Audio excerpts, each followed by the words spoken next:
In the heart of a decaying city, where shadows cling to broken walls, a mechanic named Tomas leaves out a simple pot of water for strays. But instead of cats or foxes, two strange creatures appear, scales glimmering in the dim light, eyes burning with intelligence, and hunters closing in fast. A single choice will decide whether he loses everything or steps into a world no one believes exists. If you're new to the channel, then please subscribe to the channel and like the video, and tell us in the comments where are you watching from. Now, let's jump into the story. The North Key district was not a place where people looked for beauty. Warehouses hunched together like old giants, their walls stained with decades of soot and layered graffiti. The streets smelled of metal, damp concrete, and engines that never really slept. Stray cats prowled the alleys, and foxes learned to live among shadows. This was where Tomas Hale had built a quiet life. Tomas was a mechanic, the kind who trusted silence and tools more than words. His repair shed sat between a forgotten glass works and a locked storage hall. Every evening when the day's work finally ended, he carried a dented pot of water to the corner mural. The mural's colors, reds, blues, and purples, fought against the gray city. Tomas placed the pot beneath it so that the strays had something fresh to drink. It was a ritual. No one asked him to do it. He never explained why. On this evening, rain was falling in thin streaks, turning the alley into a mirror of dull light. Tomas set the pot down, listening to the patter.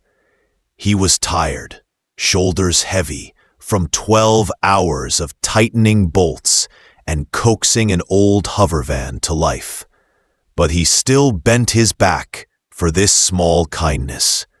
Then he heard it. A sound too strange for the city.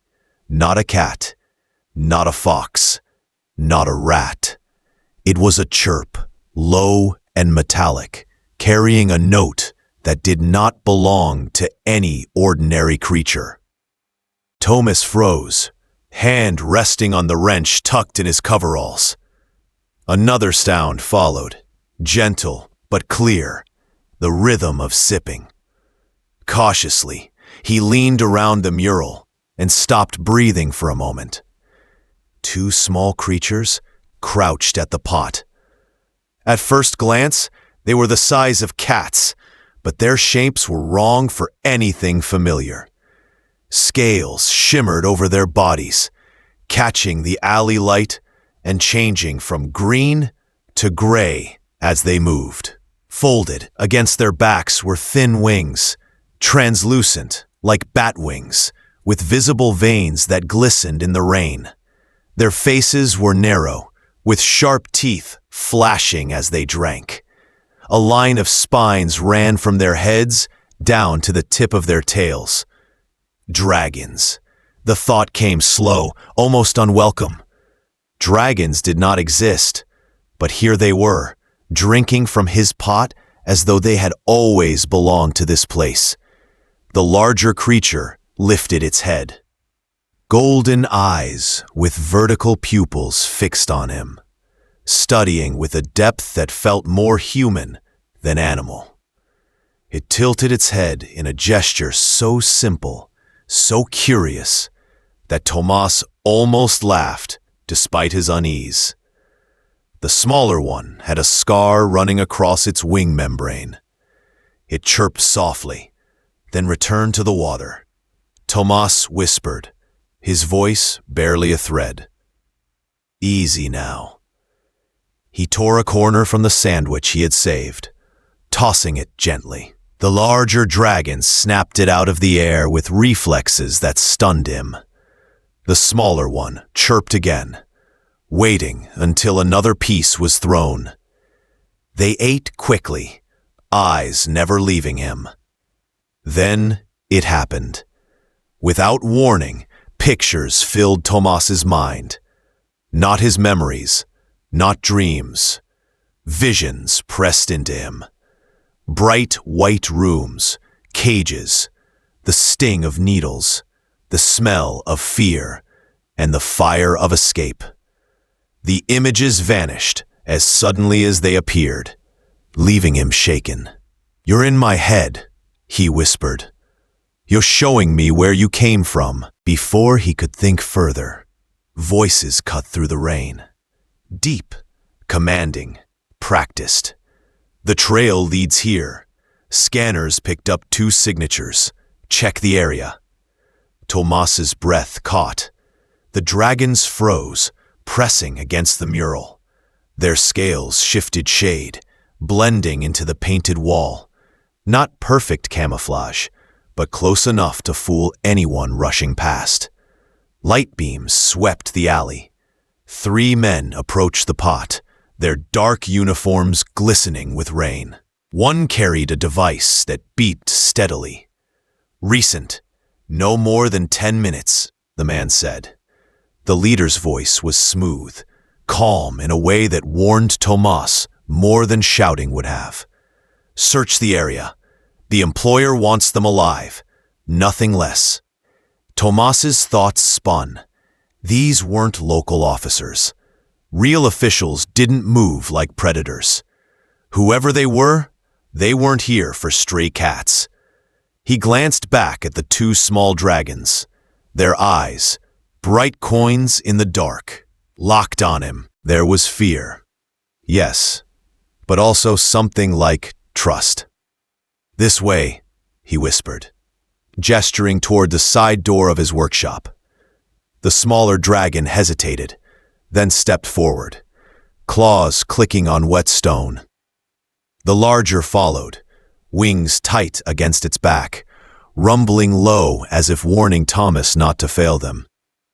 Keys slipped against his damp fingers. His pulse thundered as the men drew closer, scanners still beeping. Finally, the lock turned. He pushed the door open, and the dragons slipped inside. Thomas followed quickly, closing it behind them with a soft click. The workshop was dim, lit only by the faint glow of diagnostic machines. The dragons crouched near a tool cabinet, their scales catching what little his life had been. Small, simple, made of engines and strays and quiet evenings. But now, 2 creatures that should not exist were hiding in a shop, and 3 armed men were hunting them in the rain. He wiped his palms on his coveralls, eyes searching for a hiding place. He knew then that whatever choice he made would change everything. The pounding on the front door rattled the frame, sharp and demanding. Tomas froze in the dim light of his workshop. The dragons crouched under the tool bench, their scales flickering as they tried to blend into the shadows. Outside, a man's voice boomed through the rain. "District Safety Patrol, open up for inspection." The words sounded official, but the tone was wrong. Tomas had lived in North Quay long enough to know how real officers spoke. These men did not knock with patience. They pressed hard, ready to break whatever resisted. He glanced at the 2 creatures. Ember, the smaller one, trembled, but kept its golden eyes locked on him. Sable, the larger, stood over its companion like a guard, wings half open and tail curled protectively. They were waiting for his decision. Thomas moved quickly. He guided the dragons to the half-finished delivery rig sitting on the shop floor. Its cargo bay was cluttered with tarps and old blankets, wide enough to hide 2 small bodies. He lifted the cover, gestured firmly, and whispered, "Inside. Quiet now." Ember slipped in first, pressing against the blankets. Sable followed slowly, never taking its gaze off Thomas until the tarp came down. He placed a hand briefly on the cover, as if sealing a promise, then turned toward the door. When he unlocked it, 3 figures stood beneath the harsh white street lamp. Their black uniforms glistened with rain, empty of any markings that might prove authority. One man held a scanner that beeped softly. Another carried himself like a soldier. The third, clearly the leader, had pale gray eyes that watched every move with calculated calm. "We're tracking 2 dangerous specimens," the leader said smoothly. "Small, reptilian, possibly winged. They are extremely valuable and must be recovered unharmed." Tomas crossed his arms, making himself look tired rather than frightened. "Dangerous specimens?" he repeated. "This is North Quay. Everything here looks dangerous. You'll have to be more specific." The man with the scanner swept the device across the doorway. It chirped sharply, the sound slicing through the night. Tomas forced his jaw not to clench. He shrugged, pretending carelessness. "I leave water out for strays, cats, foxes, even the occasional rat. Maybe your toy is picking up a little of everything." The leader's eyes narrowed. "We need to search inside." Tomas shook his head slowly. "Not without a warrant. I've got customer vehicles and expensive tools in here. I'm not letting strangers poke around just because they claim authority. Bring paperwork. Then maybe we'll talk." For a long moment. ... Silence pressed between them. The rain tapped against metal, and the scanner gave one last weak chirp. Finally, the leader reached into his pocket and produced a small black card. A single number glowed white across its surface. "If you see anything unusual," he said coldly, "call this number. Those creatures are dangerous. If you're hiding them, you're risking your life and everyone else's." Tomas took the card, nodded once, and closed the door firmly. Only when the lock clicked back into place did he let out the breath he had been holding. The dragons shifted under the tarp, sensing the tension had eased. Ember peeked out, tilting its head with curiosity. Sable crawled halfway out, pressing against Tomas's leg, as if confirming his choice. "Dangerous specimens," he muttered softly. "You look more lost than dangerous." He pulled out his phone and typed a quick message. Lena Morrow, a veterinarian who cared for stray animals without asking questions, answered almost insta. "On my way." Minutes later, the side door creaked, and Lena stepped in with her emergency kit slung over her shoulder. She froze when she saw the dragons, but didn't back away. Years of treating wounded animals had taught her to move with calm purpose. She crouched low, studying them. "Reptilian traits, but not like anything we know," she murmured. "Those wings are too structured for bats, and the skull, it suggests intelligence." Ember shuffled forward and lifted its wing. Along the membrane ran a line of tiny scars, puncture marks, still healing. Lena's jaw tightened. Injections. Recent ones. Someone's been experimenting on them.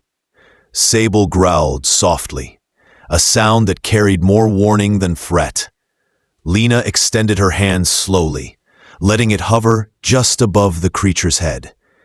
"I won't hurt you," she said. Then images struck her mind, just as they had struck Tomas earlier. Cages, needles, and fear flashed in sharp detail. Lena gasped and covered her mouth, shaken. "They're telepathic," she whispered. Tomas nodded grimly. They showed me too. They escaped from somewhere bad. The room went quiet. Outside, engines rumbled again, deeper this time, multiplied. Headlights cut faint beams through the workshop's grimy windows. The same men had returned, but now they had more vehicles, more numbers, and sharper purpose. A voice echoed from a loudspeaker. "Thomas Hale, we know you have them. Cooperate, and no one will be harmed." Ember pressed against Thomas's leg, trembling. Sable stood rigid, wings flaring slightly, as though it can fight off the world. Lena looked to Thomas. "We can't stay. There's no way they'll walk away twice." Thomas's eyes darted to the back wall of the shop, where stacked crates hid a narrow false panel. Behind it lay an old service tunnel that connected to the storm drains. He had used it years ago to move large parts in and out without blocking the street. "We'll take the tunnel," he said firmly. He began shifting the crates, muscles straining. The sound of fists slammed against the front door again, louder, demanding. Lena gathered her kit, guiding the dragons gently. The false wall opened with a groan, revealing the dark tunnel beyond. The smell of rust and damp air rushed out. Tomas looked back once, hearing the men outside grow louder, their boots striking against the door. He turned to the dragons, their golden eyes glowing faintly in the shadows. "Come on," he whispered. "Time to keep a promise." And together, they stepped into the darkness, leaving the false walls of the shop behind, carrying with them the weight of a decision that could not be undone. The tunnel stretched forward in damp silence, its brickwork sweating from years of trapped rainwater. Thomas led the way with a flashlight, its thin beam cutting through dust and shadows. Lena followed close, her emergency kit slung across her shoulder. Behind her, the dragons padded softly, their claws clicking faintly against stone. Ember moved with nervous energy, while Sable stayed near the rear, pausing often as if guarding their escape. Above them, muffled thuds echoed through pipes and vents. Men were breaking into the shop they had just left behind. The sound of shouts filtered through the walls, urging them to move faster. The tunnel smelled of rust, stagnant water, and earth long forgotten. Thomas kept his steps steady, though every nerve in his body urged him to run. "Almost there," he whispered, more for himself than for the others. They reached a junction where 3 passages branched. Thomas slowed, recalling half-forgotten maps of the city's underbelly. Left takes us deeper into the drains. Right circles back. Straight ahead leads to the river. He pointed forward, and they pressed on, the sound of running water growing louder with each step. Ember's eyes glowed faintly in the dark, like small golden lanterns. Sable's tail brushed lightly against the wall, as if measuring distance. Their breathing was quick, yet determined, and Thomas realized with quiet awe how resilient they were despite their size. After nearly 20 minutes of weaving through the damp maze, a pale light appeared ahead. The stale air shifted, replaced by the scent of river water and wet reeds. They quickened their pace until the tunnel widened and opened into a massive storm outlet. Beyond it lay the river, dark and steady, under the evening sky. A small boat waited at the edge, tied loosely to the concrete lip. A woman stood at its tiller, steady against the rocking water. Her coat was long, her hair silver, and her eyes sharp, ... Scanning them with quick understanding. Lena exhaled in relief. "Rosalind," she said, "thank you for coming." The woman nodded calmly. "You always bring unusual cases, Lena. Come, quickly, we don't have long." Ember hopped into the boat first, wings fluttering with the effort. Sable followed, claws scraping against the stone as it climbed aboard. Tomas and Lena stepped in after them, settling low as the vessel rocked under their weight. Rosalind untied the rope, started the small engine, and guided the boat away from the outlet, just as beams of light began to sweep across the tunnel behind them. The city's noise faded as they drifted down the river.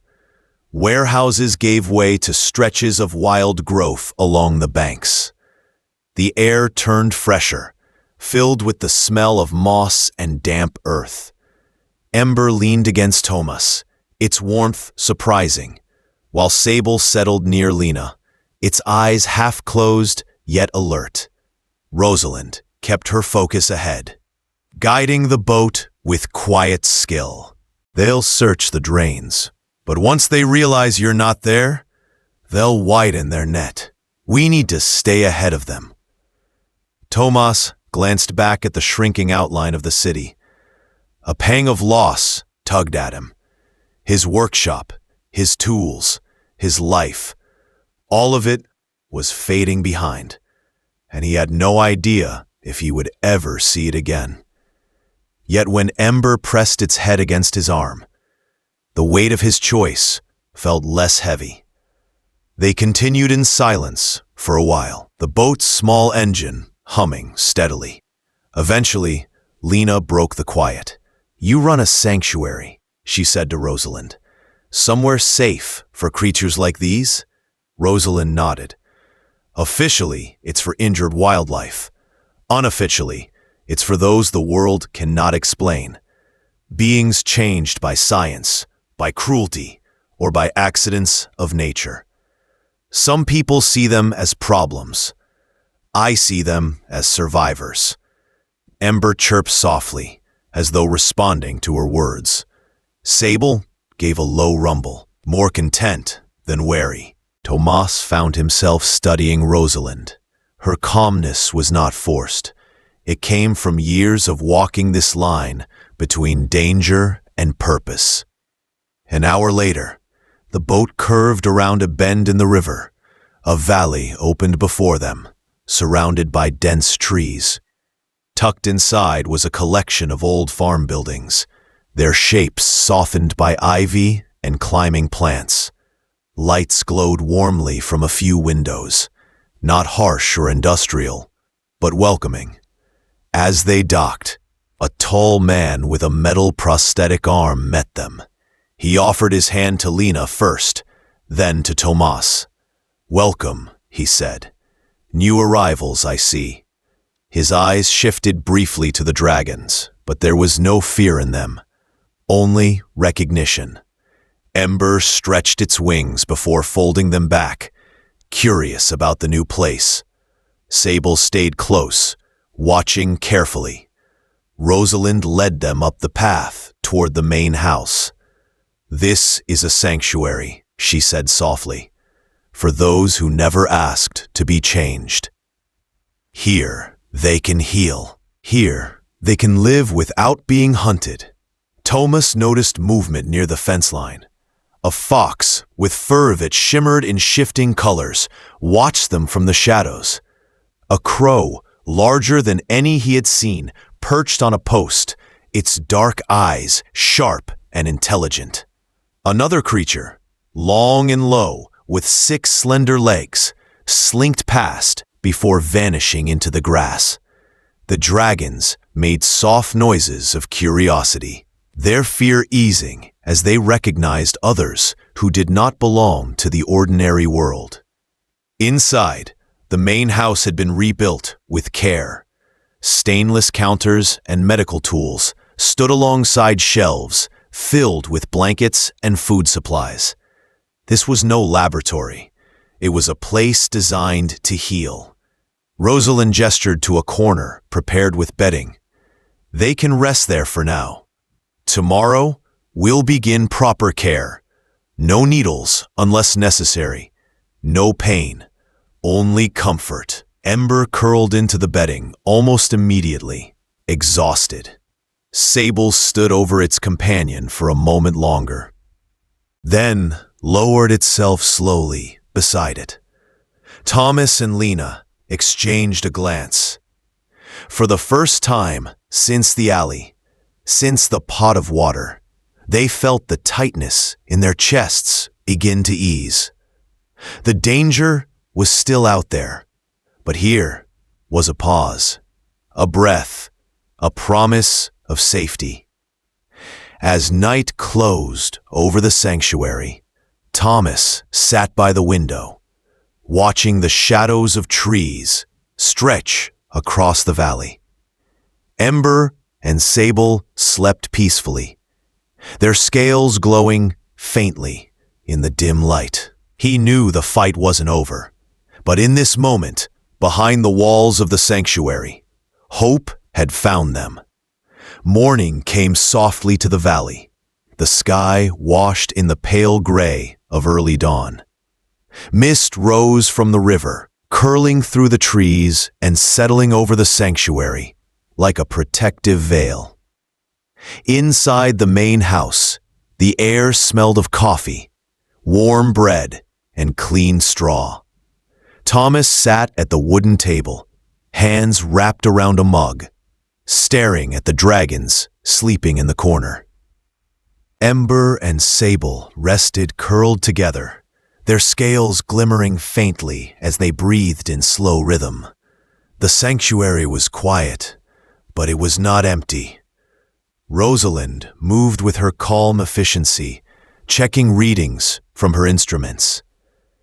Lena sorted supplies from her veterinary kit, placing syringes and bandages neatly in drawers. Robeck, the man with the metal arm, adjusted security screens that showed the tree line in pale green light. Each of them had a role, and Tomas could sense the practiced order of a place built for safety. Yet beneath the stillness, tension lingered. Everyone knew the men who hunted the dragons would not stop. Their black vehicles had already prowled near the ridge the night before. Their scanners had searched the air. Their leader, Mr. Vale, would not simply walk away from a prize so rare and valuable. Tomas glanced at the black card still tucked in his pocket. The one with only a number printed on its surface. He could give it all up with a single call. He could protect himself by handing the creatures back. But as Ember stirred in its sleep and pressed its nose against Sable, the thought became impossible. The simple act of leaving water in an alley had led him here, to this decision. Rosalind joined him at the table, her expression steady. "They're stable," she said quietly. "Whatever was done to them was done deep. Their changes can't be undone. This is who they are now." Tomas nodded slowly. "Can they survive here?" "With care," she replied. "With patience. They're young but strong, and they're clever. They'll learn." The words should. Sable followed, more cautious, keeping a constant watch. Lena observed quietly, noting how their movements balanced play with wariness. Robeck adjusted the fencing, explaining the hidden jammers that blurred electronic signals. "They won't track anything inside these walls," he said. "But they'll try." And they did. That evening, a low alert sounded as vehicles crept once again along the ridge. Cameras showed black shapes pausing in the trees. The hunters were close, testing the edges of safety. Rosalind silenced the alarm quickly. "They're probing," she said. "They're waiting for a sign. We must give them none. Tomas felt Ember press against his side, shivering at the faint vibrations of engines in the distance. Then, without warning, an image flooded his mind. It was not the cages this time, nor the fire of escape. It was the alley with the mural, the dented pot filled with water, and himself kneeling to set it down. The moment of choice. The memory came not as a plea, but as a reminder. This was where it began. He placed his hand gently on Ember's head. "Yes," he whispered, "I'll keep choosing you, no matter what comes." As night fell, the vehicles withdrew, their lights vanishing into the forest. The sanctuary held steady, silent and strong behind its walls. The dragons relaxed, their tails curling around each other once more. The next morning, Rosalind led them to an open ring lined with tall posts and soft ground. "This was built years ago for flight practice," she explained. "It has never truly been used, until now." Ember stepped forward first, wings stretching wide. The air caught beneath them, and for a moment it lifted just above the ground, before settling again. Sable followed, slower, but with strength in its stance. Their eyes gleamed with possibility. Lena laughed, softly, the sound breaking the weight that had lingered for days. "They're learning to trust the sky," she said. Tomas helped set a basin of fresh water near the ring. It was not the dented pot from his workshop, but a new one, placed here with intention. Ember tapped the rim once with its snout, then turned its golden eyes back to him, as though marking the ritual complete. As the sun climbed higher, the sanctuary stirred with quiet purpose. Other creatures emerged, ones altered in ways Tomas could not name, moving through the fields without fear. The dragons joined them, no longer only fugitives, but part of something larger. Rosalind spoke from the porch, her voice calm yet strong. "They will keep coming, but we will not give in to fear. We will protect, we will heal, and we will build a place where lives like these are not hunted but honored." Tomas felt the words settle in him. He knew he could not return to the quiet rhythm of his shop. His life had shifted. He had been chosen by a chance moment, by the act of leaving water for strays, and that choice had rewritten tomorrow. Ember brushed against his leg. Sable pressed close beside Lena, and together they hummed a low, content sound that echoed through the ring. Tomas looked to the sky, then back at the creatures who had found him. "This is home now," he said softly, "for all of us." And as the day stretched forward, the sanctuary stood firm, holding not just walls, but the promise of a future written by choices of kindness, courage, and trust. Bot quote, "This is the day we have to finish, not winding, finding, impossible for all of us. The promise of a future written by choices of kindness, courage, and trust."